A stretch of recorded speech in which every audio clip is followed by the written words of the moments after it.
Political bulletin లో breaking news తనపై నమోదైన కేసులపై ఇటు డైరెక్టర్ ఆర్జీవి బిగ్ టీవీతో ఎక్స్క్లూజివ్ గా స్పందించారు. కేసుల్ని చూసి తాను ఏడవడం లేదు, వణికిపోవడం అయితే అసలే లేదు అంటున్నారు ఆయన. ఏడాది క్రిందట ట్వీట్స్ కు 4 రోజుల వ్యవధిలో సంబంధం లేని వారి మనోభావాలు దెబ్బతింటే కేసులు సెక్షన్లు ఎలా వర్తిస్తాయని ప్రశ్నిస్తున్నారు వర్మ. ఇక తనకు వచ్చిన నోటీసులకు సమాధానం ఇచ్చానని, సినిమా పనిలో ఉండటం వల్ల విచారణకు హాజరు కాలేక సమయం అడిగానని స్పష్టం చేశారు. ఏడాది క్రిందట పెట్టిన ట్వీట్స్ పై ఫిర్యాదు చేస్తే వారం రోజుల్లోనే విచారించాల్సిన అవసరం అసలే ఉందని వర్మ ప్రశ్నించారు. Extremely sorry to disappoint. అంటే ఇప్పుడు ఏదో ఉనికిపోతున్నాను, మంచం కింద కూర్చొని ఏడుస్తున్నాను అని అందరూ what ever the media speculating వాళ్ళందరికీ చిన్న డిసప్పాయింట్మెంట్గా ఉండొచ్చు వీడియో. ఇక్కడ పాయింట్ ఏంటంటే I just want explain the whole concept. ఇప్పుడు నేను ఆల్మోస్ట్ ఒక 1 year బ్యాక్ ఏదో ట్వీట్స్ పెట్టాను అనే ఎలిగేషన్. ఆ ట్వీట్స్ ఎవరో మనోభావాలు దెబ్బతిన్నాయి. ఇక్కడ విచిత్రం ఏంటంటే 1 year బ్యాక్ పెట్టిన ట్వీట్స్ 4 డిఫరెంట్ ప్లేసెస్లో 4 డిఫరెంట్ జ్యూరిస్డిక్షన్స్లో 4కి ఒకే 3-4 రోజుల వ్యవధిలో వాళ్ళ మనోభావాలు దెబ్బతిన్నాయి. వాళ్ళు ఆ పరంగా కంప్లైంట్ ఇవ్వడం, కేసులు పెట్టడం జరిగింది. ఇక్కడ పాయింట్ 1, ఎవరి మీద అయితే నేను పెట్టానని వాళ్ళు చెప్తున్నారో వాళ్ళకి లేదు, ఎవరో థర్డ్ పార్టీ, అసలు సంబంధం లేనివాడు. ఆ కాంటెక్స్లో అసలు ఈ కేసు ఎలాగా, ఈ సెక్షన్స్ ఎలా వర్తిస్తాయి అనేది అప్పుడు ఆబ్వియస్గా నాకు వచ్చే అనుమానం కానీ, నాకు కానీ నా మనుషులు కానీ, ఇది ఒక పర్సిక్యూషన్ చేయటానికి ఒక పద్ధతి ప్రకారం ఉన్న అలౌబుల్ లాస్ని వాడుతున్నారా, లేకపోతే ఇప్పుడు వరల్డ్ ఓవర్ ఒక ఫినామినా ఏం జరుగుతుందంటే పొలిటికల్ పార్టీస్ వాళ్ళు they are weaponizing the systems of the police. అది అమెరికాలో జరుగుతుంది, యూరోప్లో జరుగుతుంది, ఇక్కడ కూడా జరుగుతుంది. యూనో అప్పుడు నేను ఏ ఒక్క వ్యక్తిని, ఒక పోలీస్ ఆఫీసర్ని కానీ, ఒక పొలిటికల్ పర్సన్ కానీ నేను బ్లేమ్ చేయట్లేదు. I think it happens in a certain ఒక ఏమంటారు దాన్ని, ఒక వే. అది అందరూ కూడా ఎంతో కొంత అది చేయటానికి టెంప్టేషన్ ఉండొచ్చు. But eventually there is the law of the land which will take the final call. So అది that I completely agree, believe in that and I abide by that as a citizen. So ఇప్పుడు ఇక్కడ జరిగింది ఏంటి, నాకు ఒక notice వచ్చింది, నేను ఒక రిప్లై ఇచ్చాను, ఫలానా చోట ఫలానా తారీఖు నేను వస్తాను. అప్పటికి నాకు జరుగుతున్న పని ఒక ఆన్గోయింగ్ స్కెడ్యూల్ ఉంది కాబట్టి, నాకు ఫిల్మ్ వర్క్ ఉంది కాబట్టి అవ్వలేదు. అండ్ ఇట్ ఈస్ వేరే ప్రొడ్యూసర్కి చేస్తాను, ఆ ప్రొడ్యూసర్కి నష్టం వస్తుంది కాబట్టి నేను మళ్ళీ టైం అడిగాను. ఇదేంటి కేసు, ఇదేం అర్జెంట్ కేసు అంటే 1 year తర్వాత ట్వీట్ చూసిన అతనికి 1 weekలో అన్నీ అయిపోవాలనేది ఏమన్నా మీనింగ్ ఉంటుంది అసలు దానికి? So which basically means it is being done for purposes other than the urgency of the case. ఇప్పుడు అర్జెన్సీ ఆఫ్ ద కేస్ అంటే మీరు మర్డర్లు గీడర్లు ఇన్ని జరిగి సంవత్సరాలు తీసుకుని ఏదో ఏదో ఒక ట్వీట్ పెట్టినన్న ఎలిగేషన్ మీద హుటాహుటిని మీరు అక్కడి నుంచి పోలీసులు వచ్చేసి ఇలా చేసి అలా చేసి. ఇప్పుడు ఇంకోటి ఏంటంటే, ఫస్ట్ ఆఫ్ ఆల్ నాకు పోలీసులు అరెస్ట్ చేయడానికి వచ్చారు లేదో కూడా నాకు సరిగ్గా తెలియదు. ఎందుకంటే they didn't say it in so many words. నేను మీడియాలో కూడా ఎక్కడ చూడలేదు ఆ విషయం, అంత మీడియా స్పెక్యులేషన్ తప్పిస్తే అది నేను చూడలేదు. బట్ ఇందాక నేను చెప్పిన కారణాల వలన కోయిన్సిడెంటల్గా వేరే వాళ్ళు అన్ని చోట్ల నుంచి వచ్చేస్తున్నారు అది ఇది అన్నప్పుడు ఐ డోంట్ వాంట్ నా టైం వేస్ట్, నా వర్క్ వేస్ట్, నా వర్క్ ప్రెషర్ ఉన్న దాని వలన I wanted to take the assistance of the judiciary because that is the final say in a democratic system కాబట్టి. సో అది దానికోసం దిస్ ఈజ్ వాట్ హ్యాపెండ్. ఇప్పుడు ఇక్కడ ముఖ్యంగా మనం గమనించాల్సింది ఏంటంటే, ఇప్పుడు ఏదో ఒక ట్వీట్ పెట్టేయడం, లేకపోతే ఒక మీము, ఒక కార్టూను, ఒక జోకో, లేకపోతే ఒక హార్డ్ ఒపీనియన్, దానికోసం కేసులు పెట్టే ఆస్పెక్ట్ అనేది సీరియస్గా తీసుకుంటే 100 కోట్ల ఇండియన్ జనాభాలో నాకు తెలిసి 50 lakhs మీద కేసులు పెట్టాలి. ఆ ప్రకారం అయితే అందరూ చేసేది పొద్దున్న లెగిస్తే మనం ఒపీనియన్లు ఇస్తూ ఉంటాం సోషల్ మీడియాలో.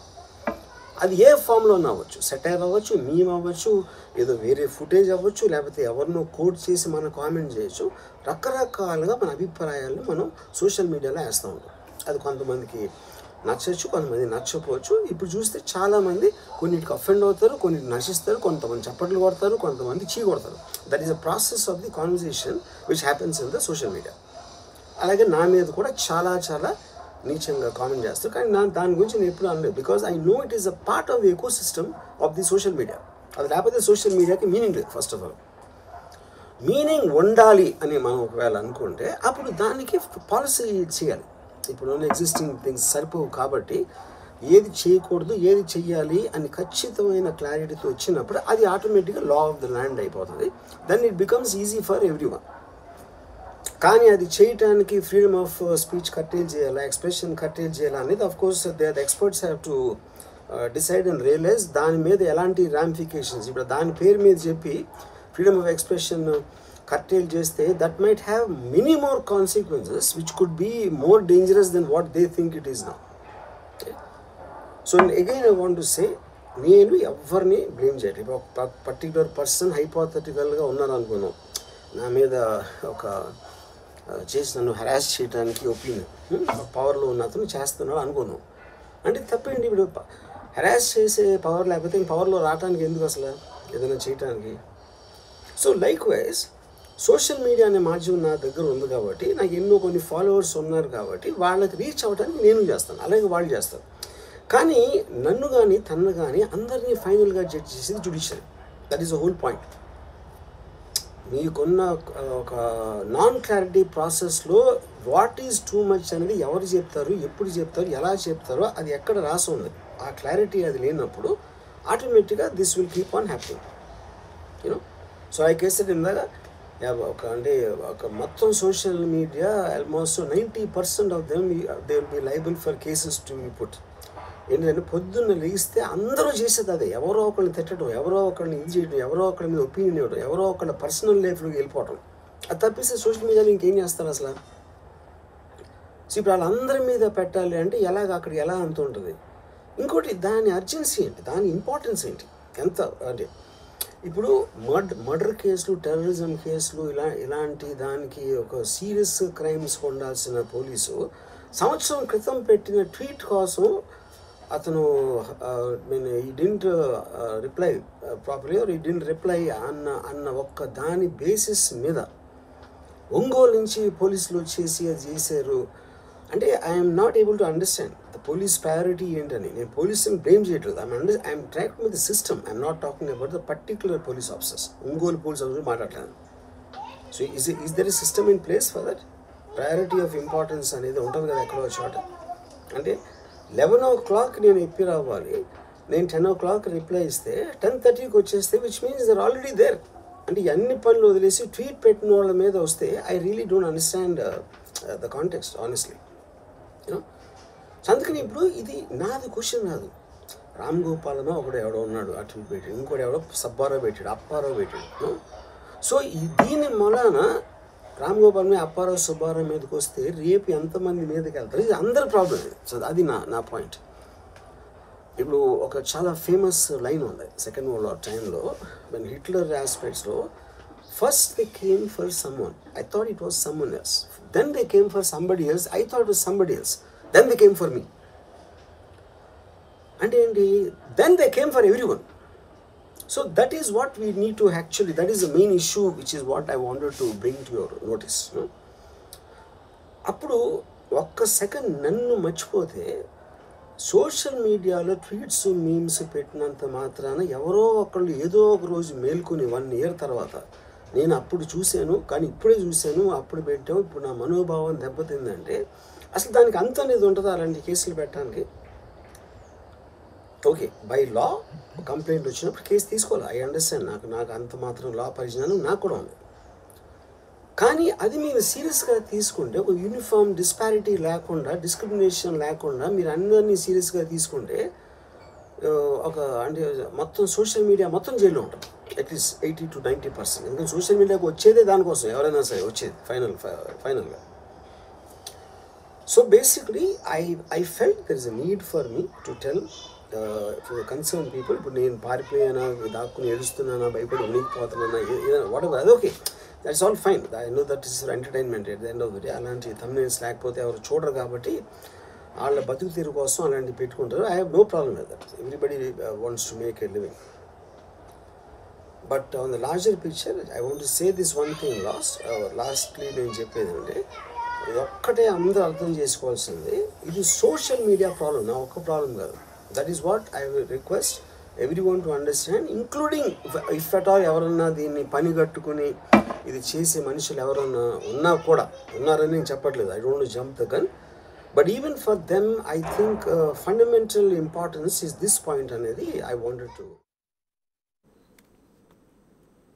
రైట్, విన్నారు కదా రామ్ గోపాల్ వర్మ అసలు ఏమన్నారో. ఇటు ఎప్పుడో 1 year క్రితం చేసిన ఒక ట్వీట్కి ఇప్పుడు మనోభావాలు దెబ్బతిన్నాయంటూ కేసు పెట్టడం, దానికి చకచక ఇటు పోలీసులు ఎందుకు యాక్షన్లోకి దిగుతున్నారు, నాకు ప్రెసెంట్ వర్క్స్ ఉన్నాయి అందుకే నేను హాజరు కావడం లేదు, అంతేకాని కేసెస్కు నేనేం వణికిపోవడం లేదు అంటూ కూడా ఆయన మాట్లాడారు. At the same time freedom of speech and expression గురించి కూడా ఆయన మాట్లాడారు. అయితే ఇదే అంశంపై ఇన్ డీటెయిల్గా మనతో మాట్లాడడానికి we have our input editor Pawan with us. Pawan చెప్పండి, మనం చూస్తే ఇందాక ఆయన మాట్లాడుతూ కూడా freedom of speech and expression గురించి మాట్లాడారు. At the same time trolls చేయడం లేకపోతే ఇట్లా మీమ్స్ పెట్టడం చాలా కామన్ అయిపోయింది. కేసు పెట్టాలి అనుకుంటే ఉన్న భారతీయుల్లో సగం మంది మీద కేసులు ఉంటే మరి నా మీదే ఎందుకు అని కూడా ఆయన క్వశ్చన్ చేశారు. వీటిని ఎలా చూడాలి అండ్ ఈ 2 weeks గడువు ఏదైతే ఆయన కోరారు దాని గురించిన అప్డేట్ ఏంటి?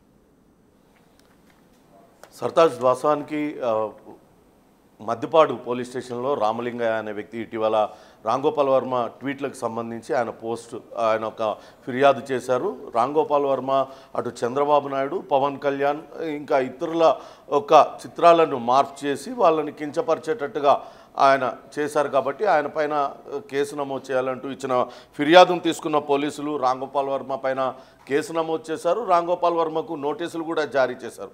అయితే నిన్న అటు మద్దిపాడు పోలీసులు రామ్ గోపాల్ వర్మ కార్యాలయానికి వచ్చారు.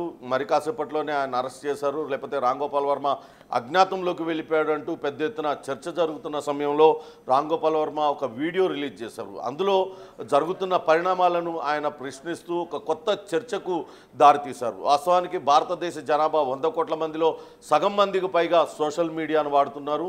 సోషల్ మీడియా వేదిక ఉన్నదే మన అభిప్రాయాలను వ్యక్తపరచడం కోసం. ప్రతి వాళ్ళు ఒక అభిప్రాయం వ్యక్తపరిస్తే అది అందరికీ నచ్చాలని లేదు, ఆ అభిప్రాయంతో వేరే వాళ్ళు డిఫర్ అవుతారు.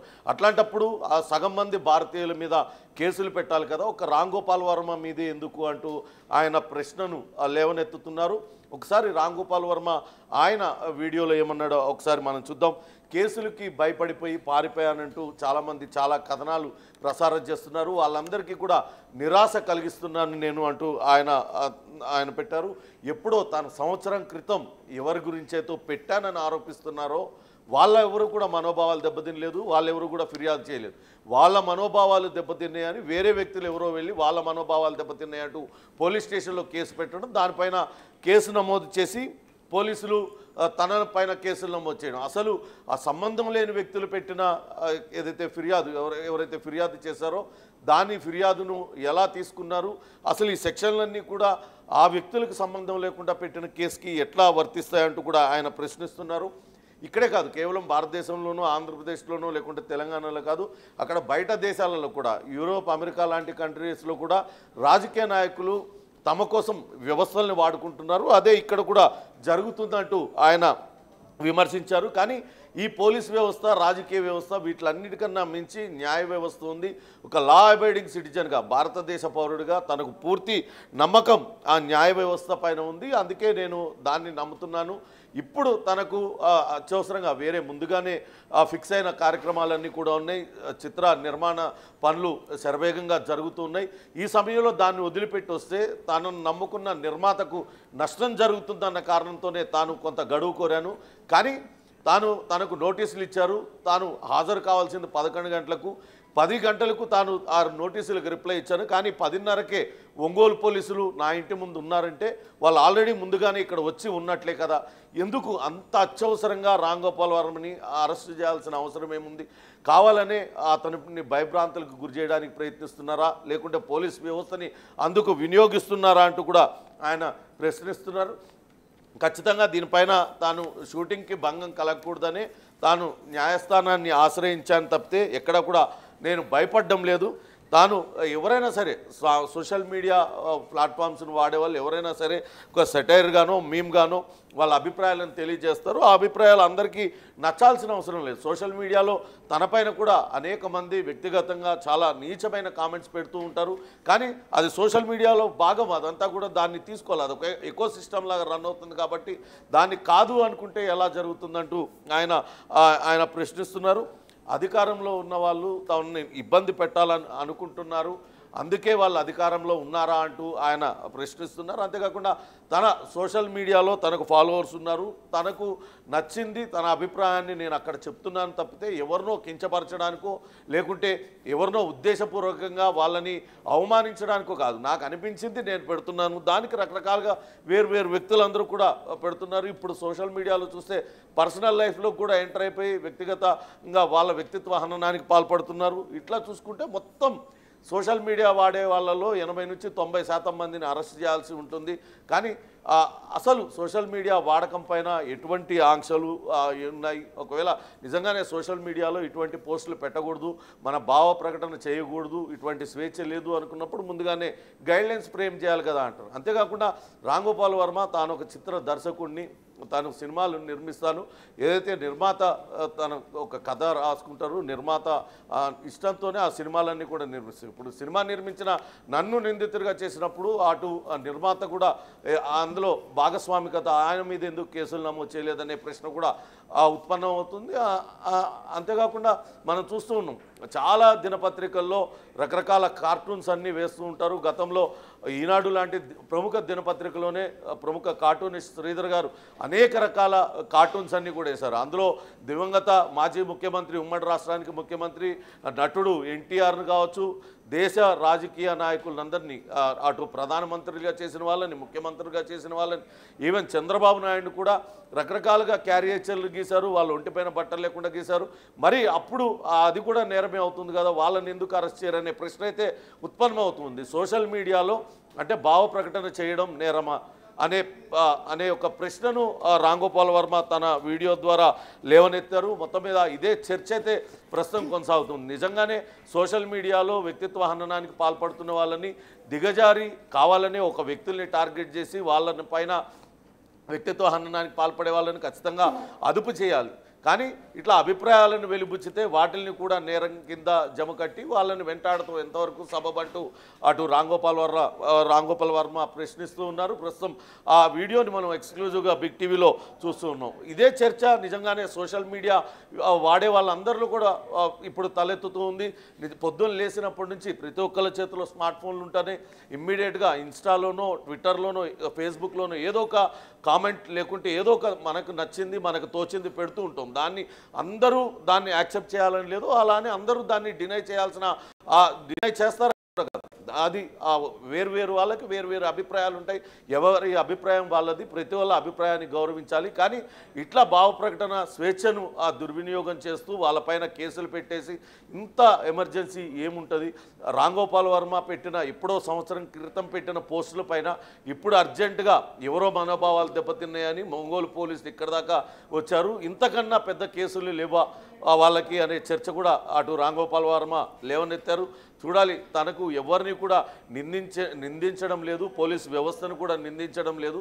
కేవలం తనకి ఇవన్నీ కూడా తన మదిలో మెదులుతూ ఉన్నాయి, ఈ ప్రశ్నలన్నీ ఉత్పన్నం అవుతున్నాయి. కాబట్టి ఇది చెప్తూ ఉన్నాను. ఇది ఇప్పుడు నా దాకా వచ్చింది, మొన్న ఎవరి దగ్గరకు వెళ్ళింది, వాళ్ళకేదో జరిగింది అనుకున్నా, కానీ ఇప్పుడు నాకే జరుగుతుంది. ఇది మనందరికీ కూడా జరుగుతుంది, సోషల్ మీడియా వాడే ప్రతి వాళ్ళకి జరుగుతుంది ఇది అంటూ ఆయన అయితే వీడియోలో పేర్కొన్నారు. చూడాలి దీనిపైన పోలీసులు ఏ రకంగా స్పందిస్తారు ఏంటని. రాంగోపాల్ వర్మ ఇప్పటికే హైకోర్టును కూడా ఆశ్రయించారు. ఈరోజు అమరావతిలో హైకోర్టులో రాంగోపాల్ వర్మకు సంబంధించి ముందస్తు బెయిల్ పిటిషన్ పైన విచారణ జరిగే అవకాశం అయితే ఉంది. పవన్, ఇటు చూస్తే పొలిటికల్ లీడర్స్ పోలీసులను ఒక డ్రైవింగ్ ఫోర్స్ లాగా వాడుకుంటున్నారా? అంటే పొలిటికల్ లీడర్స్ ఏం చెప్పినా కూడా పోలీసులు అదే చేస్తున్నారా? ఎన్నో సెన్సిటివ్ ఇష్యూస్ ఇక్కడ ఉన్నా వాటి మీద కాన్సన్ట్రేట్ చేయకుండా ఒక ఏడాది క్రితం పెట్టిన ఒక ట్వీట్ కోసం డైరెక్ట్గా ఒంగోలు నుండి పోలీసులు హైదరాబాద్కు వచ్చేసారు అంటూ కూడా ఒక స్టేట్మెంట్ ఇచ్చారు. ఈ స్టేట్మెంట్ని మనం ఎలా చూడాలంటారు? ఖచ్చితంగా రాంగోపాల్ వర్మని కన్నా పెద్ద కేసులు అటు ఆంధ్రప్రదేశ్ పోలీసుల దగ్గర లేవా. కేవలం ఎప్పుడో సంవత్సరం క్రితం తాను ఒక ట్వీట్ చేశాను. ఒక సినీ నిర్మాణంలో భాగంగా, ఆ సినిమా ప్రమోషన్స్లో భాగంగా, ఆ సినిమాలో ఉన్న క్యారెక్టర్స్ని కావచ్చు, ఆ సినిమాలో ఉన్న పాత్రధారులకు సంబంధించి కొన్ని ట్వీట్స్ చేశాను. దానికి సంబంధించి ఎవరిపైనైతే తాను పెట్టానని చెప్తున్నారో వాళ్ళెవరూ కూడా ఇంతవరకు స్పందించలేదు. కానీ వేరెవరో వేరు చోట్ల 4 చోట్ల ఒకేసారి తమ మనోభావాలు దెబ్బతిన్నాయంటూ వాళ్ళందరూ కూడా ఫిర్యాదులు చేయడం, వెంటనే వాటిని కేసులు నమోదు చేసి అర్జెంటుగా తనకు నోటీసులు జారీ చేసి తనను అరెస్ట్ చేయడానికి అక్కడి నుంచి వచ్చేయడం, ఇదంతా కూడా ఎందుకు జరుగుతుంది? వ్యవస్థ అనేది వ్యవస్థలాగానే నడవాలి. కానీ అటు రాజకీయ నాయకుల చేతుల్లో పావులుగా కేవలం కక్షపూరిత చర్యలకు వీళ్ళందరినీ కూడా పోలీసుల్ని వాడుకుంటున్నారు. ఇది కేవలం ఆంధ్రప్రదేశ్ తెలంగాణ కాదు, మొత్తం ఇతర రాష్ట్రాలలో కూడా రాజకీయ నాయకులు పోలీసు వ్యవస్థలను అలానే వాడుకుంటున్నారు. కానీ వీటిలన్నిటికీ మించి న్యాయ వ్యవస్థ ఒకటి ఉంటుంది. ఆ వ్యవస్థ పైన తనకు పూర్తి నమ్మకం ఉంది. ప్రస్తుతం నిర్మాతకు నష్టం జరగకూడదన్న ఒకే ఒక్క ఉద్దేశంతో తాను న్యాయస్థానాన్ని ఆశ్రయించాను తప్పితే ఇందులో తనకు ఎటువంటి ఈ కేసుల గురించి భయం లేదు. తాను కేవలం తన అభిప్రాయాన్ని మాత్రమే వెలిబుచ్చానంటూ ఆయన చాలా స్పష్టంగా చెప్తూ ఉన్నారు. చూడాలి దీనిపైన పోలీసులు ఏ రకంగా స్పందిస్తారు. ఇప్పటికే అటు రాంగోపాల్ వర్మ కోసం పోలీసులు అయితే తీవ్రంగా గాలిస్తూ ఉన్నారు. అయితే రాంగోపాల్ వర్మ ప్రస్తుతం వీడియో విడుదల చేశారు. ఈరోజు కోర్టులో కేసు కూడా ఉన్న నేపథ్యంలో కోర్టు ఏం తీర్పిస్తుంది, కోర్టు తీర్పు ఇచ్చిన దాని ప్రకారం అటు రాంగోపాల్ వర్మను విచారణకు హాజరు కావాలని ఆదేశిస్తుందా, లేకుంటే కొంత రిలీఫ్ ఇచ్చి ముందస్తు బెయిల్ మంజూరు చేస్తుందా అనేది కూడా వేచి చూడాలి సర్తాజ్. ప్రస్తుతం రాంగోపాల్ వర్మ రిలీజ్ చేసిన ఈ వీడియో అయితే అనేక ప్రశ్నలను ఉత్పన్నం చేస్తుంది. నిజంగానే సోషల్ మీడియా వాడే వాళ్ళందరిలో కూడా ఇవే ప్రశ్నలు రేకెత్తిస్తున్నాయి. ఇవే ప్రశ్నలన్నీ కూడా రేకెత్తుతున్నాయి. నిజంగానే సోషల్ మీడియా వేదికగా మనం ఎవరి మీదైనా ఒక అభిప్రాయాన్ని వెలిబుచ్చితే దానిపైన కేసులు నమోదు చేస్తారా అనే ప్రశ్న అయితే ప్రతి ఒక్క సోషల్ మీడియా యూజర్లు కూడా ప్రస్తుతం ఇదే ప్రశ్న తిరుగుతూ ఉంది. అయితే కొంతవరకు సోషల్ మీడియాని కొంతవరకు దుర్వినియోగం చేస్తున్న మాట వాస్తవం. కావాలనే కొంతమంది వ్యక్తిత్వ హననానికి పాల్పడుతున్నారు, వాళ్ళ పర్సనల్ లైఫ్లోకి దూరిపోతున్నారు. కానీ అవేవి కూడా తాను చేయలేదు. కేవలం తన అభిప్రాయాన్ని వెలిబుస్తేనే తన వెనకాల ఇంతమంది పడుతున్నారంటూ ఆయన ప్రస్తుతం రిలీజ్ చేసిన వీడియో సంచలనంగా మారింది సర్తాజ్. అయితే పవన్, ఫైనలీ ఇటు చూస్తే మూవీస్ గురించి మాట్లాడుకుంటే ఆర్జీవీ తీసిన మూవీస్, అది కమ్మరాజ్యంలో కడప బిడ్డలు 5 years బ్యాక్ తీసింది, లేకపోతే ప్రెజెంట్ తీసిన వ్యూహం, ఈ 2 సినిమాల్లో కూడా ఆయన మిమిక్స్ను తెచ్చిపెట్టారు. కానీ అక్కడ డైరెక్ట్గా పేర్లను ప్రస్తావించలేదు. అట్ ద సేమ్ టైం ఇది బయోగ్రఫీ అని కానివ్వండి, లేకపోతే ఏమీ చెప్పలేదు. అక్కడ ఫిలిం లిబరిటీ ఏదైతే ఉంటుందో అది మేము యూజ్ చేసుకున్నాం అని కూడా ఆల్రెడీ చెప్పారు. సో ఈ ఇష్యూస్ని మనం కన్సిడర్ చేస్తూ, అంటే ఈ కమెంట్స్ని, ఈ ఫిల్మోగ్రఫీని కన్సిడర్ చేస్తూ, ఈ కేసుని కన్సిడర్ చేస్తే అసలు ఎంతవరకు ఈ కేసు ఆర్జీవీ వైపు పాజిటివ్గా టర్న్ అయ్యే అవకాశం ఉందనుకోవచ్చు? ఖచ్చితంగా రాంగోపాల్ వర్మ తీసిన కొన్ని సినిమాలు వివాదాస్పదమయ్యాయి. ఇటీవల ఆయన వరుసగా నిజ జీవితంలో పోలిన పాత్రధారులను తీసుకొచ్చి అనేక సినిమాలను నిర్మించారు. అటు ఆంధ్రప్రదేశ్లో రాజకీయ నాయకులకు సంబంధించి వాళ్ళను పోలినట్టు ఉండే పాత్రధారులను తీసుకొచ్చి వాళ్ళతో సినిమాలు తీయడం అనేది కొంత వివాదాస్పదమైంది. ఇందులో ఇప్పుడు ఈ కేసు కూడా గతంలో ఎప్పుడైతే 1 year బ్యాక్ వ్యూహం అనే సినిమాలో, ఆ సినిమా ప్రచారంలో భాగంగా చేసిన కొన్ని పోస్టులకు సంబంధించి ఈ కేసు కూడా నమోదైంది. ఆ వ్యూహం సినిమాలో ప్రస్తుతం అక్కడ మంత్రివర్గంలో ఉన్న వ్యక్తులకు సంబంధించి వాళ్ళను పోలినట్టుండే పాత్రధారులను పెట్టడం, వాళ్ళకు సంబంధించి కొంతవరకు చిత్రీకరించడం, నెగిటివ్గా చిత్రీకరించడం, ఇవన్నీ కూడా ఒక పొలిటికల్ పార్టీకి తీవ్ర ఆగ్రహాన్ని కలిగించాయి. ఇటీవల వాళ్ళు కేసు ఆ పార్టీకి సంబంధించిన అభిమానులు, ఆ పార్టీ మండల ప్రధాన కార్యదర్శి మద్దిపాడు మండల ప్రధాన కార్యదర్శి రామలింగయ్య ఫిర్యాదు చేయడంతో పోలీసులు అయితే ఫిర్యాదు తీసుకున్నారు. దానిపైన కేసు నమోదు చేశారు. ప్రస్తుతం రాంగోపాల్ వర్మ కూడా ఇదే ప్రశ్నను ఆయన రైజ్ చేస్తూ ఉన్నారు. తాను ఒక సినిమా దర్శకుడిని, తన దగ్గరికి నిర్మాతలు వస్తారు, పలానా సినిమా తీయాలని చెప్తారు, అదంతా కూడా క్రియేటివ్ వర్క్, దాన్ని నేను సినిమా తీస్తాను, కేవలం నన్నొక్కడిని బాధ్యునిగా చేస్తే ఎట్లా, నిర్మాత కూడా దానిలో సమానంగా బాధ్యుడే అవుతాడు కదా. అలానే గతంలో న్యూస్ పేపర్లో సంబంధించి అనేక ఆర్టికల్స్ వచ్చాయి. అలానే ఇట్లా క్యారియచర్స్ గీసి వాళ్ళందరినీ కూడా కార్టూన్స్ గీసేవాళ్ళు, కార్టూన్స్లో అనేక రకాలుగా వాళ్ళను నవ్వించడానికో లేకుంటే మరొకటో పబ్లిక్కి కన్వే అవ్వడం కోసం రకరకాలుగా వాటిని ప్రజెంట్ చేసేవాళ్ళు, వాళ్ళందరూ కూడా నేరస్తులే అవుతారు కదా అనేదే ప్రస్తుతం రాంగోపాల్ వర్మ లేవనెత్తిన ప్రశ్న. నిజంగానే సోషల్ మీడియా వాడే వాళ్ళందరిలో కూడా ఇదే ప్రశ్న ప్రస్తుతం తిరుగుతూ ఉంది. నిజంగానే సోషల్ మీడియాలో తమ భావ ప్రకటన కనుక చేసినట్లయితే కేసులు నమోదు చేస్తారా అనే ప్రశ్న అయితే ఉత్పన్నమవుతుంది Sartaj. Right, thank you Pawan.